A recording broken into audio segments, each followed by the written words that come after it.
നമസ്കാരം, വണക്കം and welcome to my channel. ഇന്ന് നമ്മൾ സംസാരിക്കാൻ പോകുന്ന വിഷയം എന്താണെന്ന് പറഞ്ഞാൽ നിങ്ങളൊക്കെ ഇതിനകം ധാരാളം പേർക്ക് ഈ ഒരു സംഭവത്തിനെ കുറിച്ചിട്ട് അറിയാമായിരിക്കും. അപ്പോൾ നമ്മുടെ ദിയ കൃഷ്ണയുടെ OBOCയുമായിട്ട് ബന്ധപ്പെട്ട് തട്ടിപ്പിൻ്റെ പുതിയ വിവരങ്ങൾ ഓരോ ദിവസവും പുറത്തു വന്നുകൊണ്ടിരിക്കുകയാണ്. പല ചോദ്യങ്ങളും ഇതിനെക്കുറിച്ചിട്ട് ഉയരുന്നുണ്ട്. ഒരു സാധനം വിൽക്കുമ്പോൾ ഓണർ അറിയില്ലേ? ചെറിയ തുകയാണെങ്കിലും ശരി, പക്ഷേ ഇത് 68 ലക്ഷം 69 ലക്ഷം ഒക്കെ പോവുക, അത് ഓണർ അറിയുന്നില്ല. എന്തൊക്കെയാണ് ഇത് സംഭവിക്കുന്നത് എന്ന് പലരും കമൻസിലൊക്കെ ചോദിക്കുന്നുണ്ട്. അതും ഇത്രയും വലിയ കാലയളവിലാണ് ഈ തട്ടിപ്പ് നടന്നിരിക്കുന്നത്. ദിയയുടേത് ഒരു ഫാൻസി ആഭരണത്തിൻ്റെ ഷോപ്പാണ്. അവിടെ നിന്നും 3 പേര് ചേർന്ന് പണം അപഹരിച്ചു. അതായത് 3 സ്റ്റാഫ് ചേർന്നിട്ട് പണം അപഹരിച്ചു എന്നാണ് പ്രശ്നം. സ്റ്റാഫുകൾ തെറ്റ് ചെയ്തിട്ടുണ്ട് എന്ന് തലകുലുക്കി സമ്മതിക്കുന്ന ഒരു വീഡിയോ ദിയ പുറത്തു വിട്ടിട്ടുണ്ടായിരുന്നു. ദിയയുടെ കുടുംബം മുഴുവനും ആ 3 സ്റ്റാഫുകളെ ചോദ്യം ചെയ്യുന്ന ഒരു വീഡിയോ. അതിൽ അവർ കൃത്യമായി താങ്കൾ തെറ്റ് ചെയ്തു 68-69 ലക്ഷം രൂപ എന്നാണ് തുകയായിട്ട് പറയുന്നത്. ഇത്രയും വലിയ തുക, അതും ഒരു വർഷത്തിനുള്ളിൽ 3 പേർക്ക് എങ്ങനെ കൊണ്ടുപോകുവാനായിട്ട് പറ്റും?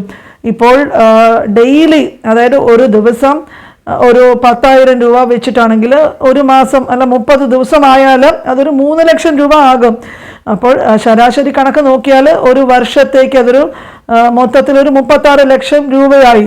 അപ്പോൾ അങ്ങനെ ആയാലും ഈ 60 ലക്ഷം രൂപ അത് എത്തുന്നില്ല. അപ്പോൾ 20,000 രൂപ വെച്ച് മാസം എടുക്കണം.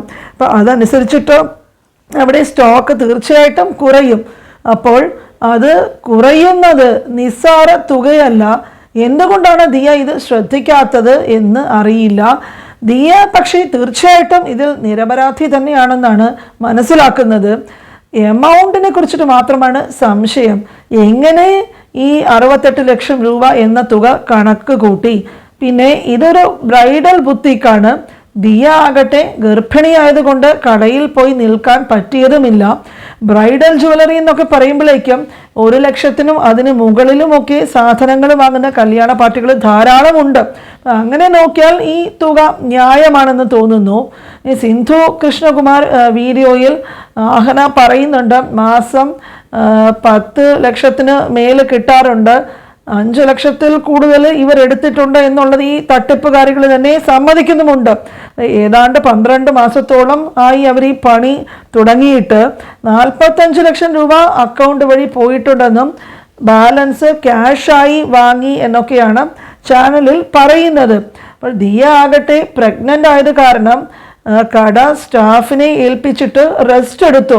അപ്പോൾ കടയൊക്കെ തുടങ്ങിയ കാലത്ത് അത് വലിയൊരു നിലയിൽ എത്തുന്നവരെ ദിയ കാര്യമായിട്ട് പരിശ്രമിച്ചിട്ട് ഇതിൽ കൂടെ തന്നെ ഉണ്ടായിരുന്നു.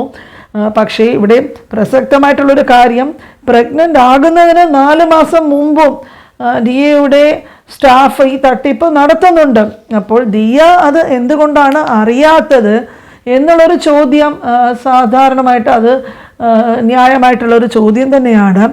അതിനുള്ള ഒരു പോസിബിലിറ്റി എന്താണെന്ന് പറഞ്ഞാൽ, ഒന്നുകിൽ ദിയ അത് വേണ്ടത്ര ശ്രദ്ധിച്ച് കാണില്ല. കാരണം ദിയയുടെ വീഡിയോസിലും സോഷ്യൽ മീഡിയയിലൊക്കെ വരുന്ന വാർത്തകളൊക്കെ കണ്ടാലറിയാം, ഒരുപാട് ട്രിപ്പൊക്കെ പോയി അടിച്ചു പൊളിക്കാറുള്ള ഒരു ആളാണ് ദിയ. അത് മാത്രവുമല്ല, ഈ ട്രിപ്പൊക്കെ പോകുന്നതിനിടയ്ക്കുമൊക്കെ കട നേരെ ചൊവ്വേ ശ്രദ്ധിക്കാനായിട്ട് സാധിച്ചിരിക്കില്ല. അതിനിടയ്ക്ക് ആ അവസരം മുതലാക്കിയിട്ട് ഈ സ്റ്റാഫ് വന്നിട്ട് നല്ലവണ്ണം തട്ടിപ്പ് ചെയ്തിരിക്കാം. മാത്രവുമല്ല, ദിയ പിന്നെ പ്രഗ്നൻ്റ് ആയപ്പോഴേക്കും അതിന് ഇവർക്ക് കൂടുതൽ സൗകര്യവും കിട്ടിയിട്ടുണ്ടായിരിക്കാം. പിന്നെ മറ്റൊരു കാര്യം എന്താണെന്ന് പറഞ്ഞാൽ, ഈ സ്റ്റാഫ് ഒരു പക്ഷേ വളരെ മിടുക്കരായിട്ടുള്ള ഒരു തട്ടിപ്പുകാരായിരുന്നിരിക്കാം. നമ്മൾ ഒരിക്കലും ഈ കള്ളനെയും തട്ടിപ്പുകാരനെയൊക്കെ മിടുക്കരാണെന്നൊക്കെ പറഞ്ഞ് അനുമോദിക്കരുത്. ഇരുന്നാലും അതിൻ്റെ ഒരു സംശയത്തിൻ്റെ പേരിൽ ഇവരുടെ കഴിവ് കാരണമായിരിക്കും ഇവർ ഇത്രയും വലിയ തുക അടിച്ചു മാറ്റിയത്. കാരണം ഇങ്ങനെയൊക്കെ വലിയ തുക അടിച്ചു മാറ്റണമെങ്കിൽ അതിന് അത്രയ്ക്ക് ബ്രൈറ്റ് ആയിരിക്കണം, അത്രയ്ക്ക് ബ്രില്യൻസ് വേണം. അപ്പോൾ ഒരുപാട് നീണ്ട ഒരു കാലയളവിലാണ് ഇവർ ഈ പണിയൊക്കെയും പരിപാടിയൊക്കെയും ചെയ്തിരിക്കുന്നത്. അതും ഒരു കുഞ്ഞു പോലും അറിയാതെ ഇങ്ങനെയൊക്കെ ഒരു വലിയ തുക അടിച്ചു മാറ്റാൻ സാധിക്കുക എന്ന് പറഞ്ഞാൽ അതൊരു നിസ്സാര കാര്യമല്ല. അപ്പോൾ അവർ കാര്യമായിട്ട് തന്നെ ഇന്നലത്തെ വീഡിയോയിൽ നമ്മൾ ഇതിനെക്കുറിച്ചിട്ട് പറഞ്ഞിരുന്നു.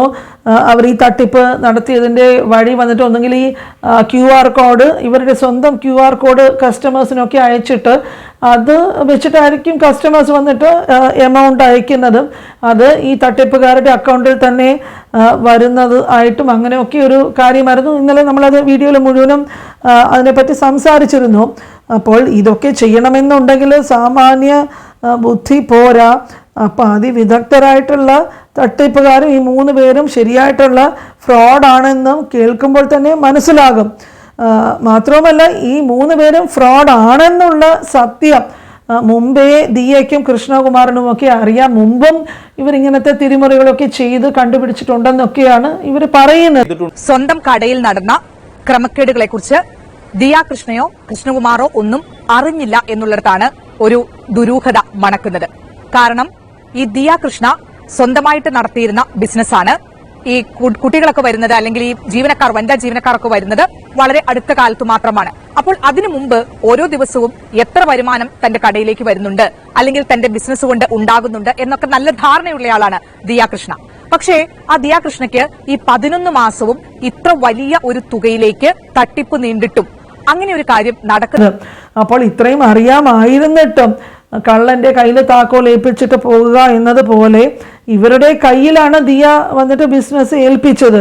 അതിനെപ്പറ്റി പിന്നെ എന്ത് പറയാനാണ്? ഞാൻ എന്തെങ്കിലും പറയുന്ന ഒരു കള്ളം ഇന്നലെ പറഞ്ഞതല്ല ഇന്ന് പറഞ്ഞത് നിങ്ങൾ കേട്ടു. ആരും പറഞ്ഞു പഠിപ്പിച്ചല്ല. ഇന്നലെ കുട്ടിയോട് പറഞ്ഞു സാമ്പത്തിക വിഷയങ്ങൾ ഉണ്ടായപ്പോൾ പിന്നീട് ശ്രദ്ധിച്ചില്ലേ? ഞാനത് ആദ്യമേ പറയുന്നുണ്ട്. ഇതിനകത്ത് എന്റെ മക്കളുടെ ഭാഗത്ത് ശ്രദ്ധക്കുറവ് ഉണ്ടായിട്ടുണ്ട് എന്നുള്ള യാതൊരു സംശയവുമില്ല. അതുകൊണ്ട് ഞാൻ പറയുന്നത് ഈ ബിസിനസ് തുടങ്ങുന്നവർ രാവിലെ തൊട്ട് വൈകുന്നേരം വരെ സകല കണ്ണും അവിടെ വെച്ചിരുന്നോണം. എല്ലാ മൂക്കൻ കോർണറിൽ കണ്ണുകൾ പോയിരിക്കണം. ഇന്ന് വളരെ നമ്മൾ ഈ ഇന്നത്തെ കുട്ടികൾക്ക് വരുന്നുണ്ട്. അവരുടെ വിചാരം ഈ ഓൺലൈനിലെല്ലാം കറക്റ്റ് ആയിക്കോളുന്നൊരു തോന്നലുണ്ട്. ആ ഓൺലൈൻ അവർ തയ്ച്ചു ഇല്ല. ട്രഡീഷണൽ രീതിയിൽ നിങ്ങളുടെ ലെഡ്ജർ ഓരോ ഇതിനും വൗച്ചർ വെച്ച് എല്ലാത്തിനും കണക്കുണ്ടായിരിക്കണം. ഇല്ലെങ്കിൽ ഇത്തരം തട്ടിപ്പുകൾ നടക്കും. അതും ഇത്രയും കഷ്ടപ്പെട്ട് വളർത്തിക്കൊണ്ടുവന്ന ഒരു ബിസിനസ് സ്ഥാപനം. ഇനി കൃഷ്ണകുമാറിന് അതിനെക്കുറിച്ചിട്ട് കുറച്ച് കാര്യങ്ങൾ പറയാനുള്ളത് കൂടി കേൾക്കാം. അപ്പോൾ ദിയയ്ക്ക് വന്നിട്ട് ബിസിനസ് വന്നിട്ട് നന്നായിട്ട് ഉയർത്തിക്കൊണ്ടുവരാനായിട്ട് സാധിച്ചു. പക്ഷേ അത് നല്ല രീതിയിൽ ശ്രദ്ധിക്കാനോ മെയിൻറ്റെയിൻ ചെയ്യാനോ ഒക്കെയുള്ള ഒരു രീതിയിൽ പുള്ളിക്കാരി ചിന്തിച്ചില്ല. വേണ്ടത്ര ഗൗരവം അതിന് കൊടുത്തില്ല എന്നും തോന്നുന്നു. പിന്നെ അതിനിടയ്ക്ക് വന്ന ഈ പ്രഗ്നൻസിയും കാര്യങ്ങളും ഒക്കെ കാരണം റെസ്റ്റൊക്കെ ചെയ്തതിനാൽ അത് മുഴുവനും പിടിവിട്ടുപോയി ശ്രദ്ധ. ആ അവസരം അവർ നല്ല രീതിയിൽ മുതലാക്കുകയും ഇങ്ങനെ നല്ല രീതിയിൽ തന്നെ എത്രയോ കാലാകാലങ്ങളായിട്ട് ഈ തട്ടിപ്പ് പ്രസ്ഥാനം തുടർന്നു കൊണ്ടുവരികയും ചെയ്തു എന്നാണ് മനസ്സിലാക്കാനായിട്ട് പറ്റുന്നത്. അപ്പോൾ ഒരുപാട് പേര് ഈ തുകയെക്കുറിച്ചിട്ട് പറഞ്ഞിട്ടുണ്ടായിരുന്നു. ഇപ്പോൾ കൃഷ്ണകുമാർ തന്നെ പറയുന്നുണ്ട് സ്വന്തം നിലയ്ക്ക് ഒരു പൈസ പോലും കൊടുത്തിട്ട് സഹായിച്ചിട്ടില്ല.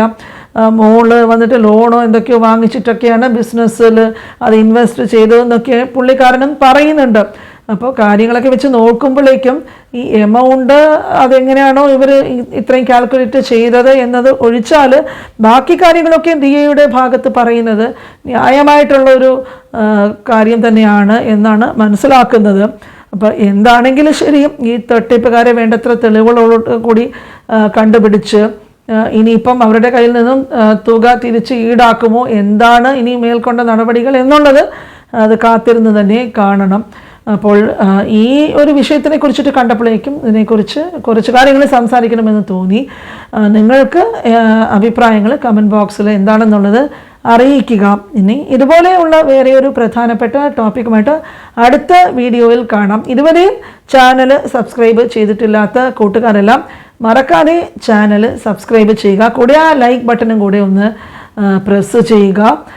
അടുത്ത വീഡിയോയുമായിട്ട് കാണുന്നത് വരെ ഇതുവരെ വീഡിയോ വാച്ച് ചെയ്ത എല്ലാവർക്കും താങ്ക്സ് ഫോർ വാച്ചിങ്.